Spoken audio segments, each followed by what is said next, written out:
Hello दोस्तों, सुप्रभात। आज मैं आपको एक ऐसी कहानी बताने जा रहा हूँ जो भगवान श्री राम और रावण का जब युद्ध हुआ था।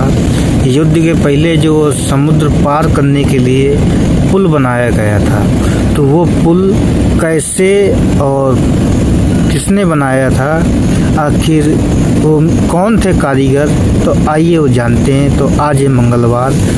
आज जो है सभी लोग कमेंट में जय श्री राम ज़रूर लिख देना, एक प्यारा सा लाइक कर देना, अपने दोस्तों को शेयर कर देना। अगर आप हमारे चैनल में नए हो सब्सक्राइब जरूर कर देना। दोस्तों, एक संत था जिसके वहाँ दो बच्चे खेलने आते थे, जिनका नाम नल और नील था। वो संत भगवान भोलेनाथ की जो है पूजा अर्चना किया करते थे। तो भगवान शिव की छोटी सी शिवलिंग का एक पत्थर था। ना मानने वाले को पत्थर है और मानने वाले को कण में भगवान है। तो वो शिवलिंग को डेली पूजा पाठ करके अपना काम में चला जाता था। तो ये बच्चे खेलते खेलते जाते थे और वहीं बगल में एक तालाब था, तो उसी तालाब में उस शिवलिंग को फेंक देते थे।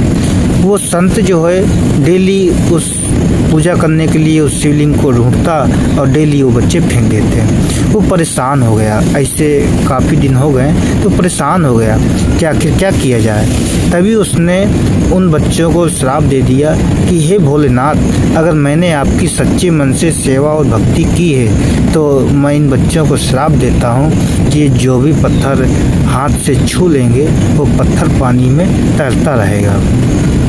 जब वो अगले दिन से बच्चे खेलने आए और वो शिवलिंग को जैसे ही तालाब पे फेंका तो वो पत्थर तैर रहा था। जैसे ही वो संत दूसरे दिन पूजा करने आया, देखा कि वो भगवान मेरे भोलेनाथ कहाँ हैं, तो उसने देखा कि वो तो तालाब में फिर बच्चों ने फेंक दिया था, वो तैर रहे थे। तो उसने वो भगवान भोलेनाथ का बहुत बहुत धन्यवाद किया कि प्रभु आपकी लीला अपरंपार है, मैं जैसा चाहता था वैसा हो गया। आखिर मुझे रोज़ रोज़ इस पानी में ढूंढने की झंझट नहीं पड़ेगी।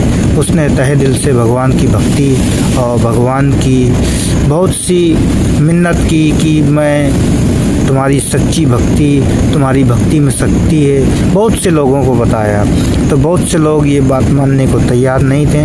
फिर बहुत से लोग आकर के जब अपनी आंखों से देखा तो बहुत से लोगों को विश्वास हो गया। तो जब ये बच्चे काफ़ी बड़े हो गए, जब पता चला कि भगवान श्री राम का और रावण का युद्ध होना है, युद्ध होने से पहले उसके राज्य में प्रवेश करना है, तो ये हुआ कि प्रवेश करने के लिए एक समुद्र में पुल बनाना पड़ेगा।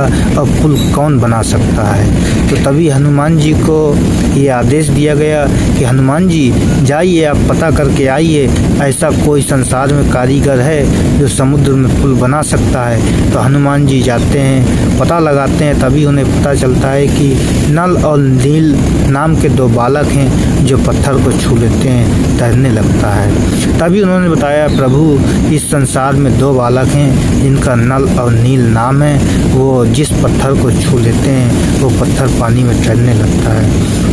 तभी भगवान श्री राम जी आदेश देते हैं, जाओ उन बच्चों को सादर प्रेम भाव के साथ, स्वागत के साथ लेकर के आइए। तो तभी उन बच्चों को लेकर के आते हैं और प्रभु श्री राम जी शिव जी की एक शिवलिंग बनाते हैं, उसकी पूजा अर्चना करते हैं। पूजा अर्चना करने के बाद समुद्र का पुल बनने का कार्य शुरू होता है। हर पत्थर पे जो है राम राम लिख के दे देते हैं। बंदर सेना जितनी थी वो सारी मजदूर बन के लग गई और नल नील पास जो भी पत्थर आ जाता था, राम राम का लिखा हुआ या हाथ से रखते जाते थे, वो पत्थर तैरने लगता था। ऐसे ही ये समुद्र का पुल बना था। फिर युद्ध हुआ। युद्ध एक सच्चाई और जीत का था। जो हमेशा सत्य के रास्ते पर चलता है, हमेशा जीत उसी की होती है। रावण, ये नहीं कहूँगा मैं कि वो ज्ञानी और ब्राह्मण नहीं था, ज्ञानी था, ब्राह्मण था, बस उसने थोड़ी सी गलती कर दी कि पराई स्त्री को हरण किया। पराई स्त्री का हरण और उसका घमंड कि संसार में मुझसे बड़ा कोई है ही नहीं है, यही घमंड उसको लेकर के हुआ।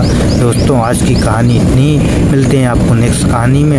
हमारे चैनल में आप नए हो तो हमारे चैनल को सब्सक्राइब कर दें। अगर हमारी स्टोरी आपको अच्छी लगी, कैसी लगी, कमेंट में हमें रिस्पॉन्स दें और जय श्री राम लिखना ना भूलें। दोस्तों, सुप्रभात, आपका दिन मंगलमय हो।